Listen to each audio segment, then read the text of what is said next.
Ano pang isang katangian ang gusto nating alamin mula sa Biblia, pinasulat ng Diyos? Yung nasa awit 34:18. Aba, marami tiyak na magkakagusto rito sa katangian ito ng Diyos. Bakit? Di basahin natin. Awit o Psalm 34:18. Ganito ang sinabi.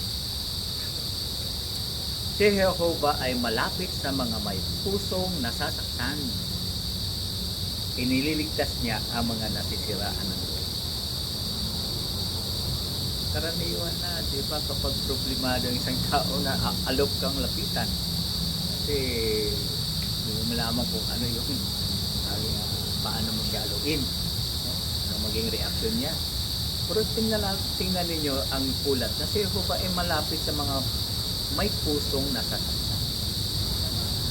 Kapag ang isa ay nakakaranas ng mga hamon, problema, may pinagdaraanan, si Jehovah ay malapit.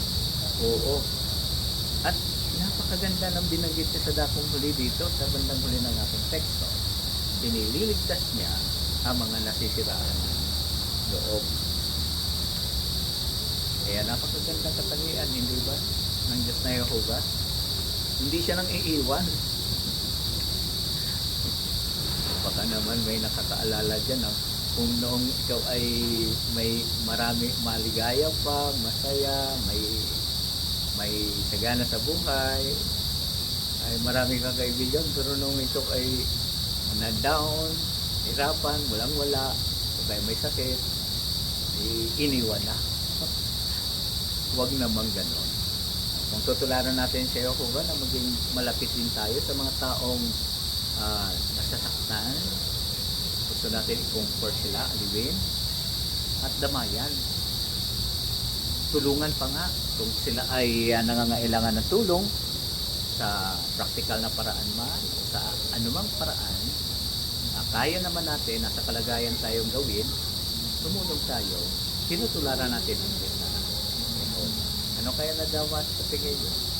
Sa Diyos na ng Diyos na Jehovah, kapag nakikita tayong ganun ang ating ginagawa, tinutularan natin siya. Opo, siyempre pa, masaya siya. Diba? Kapag may maganda kang ginagawa, yung maganda mong katangian ay tinutularan ng iyong mahal sa buhay, mga anak, o kaya apo.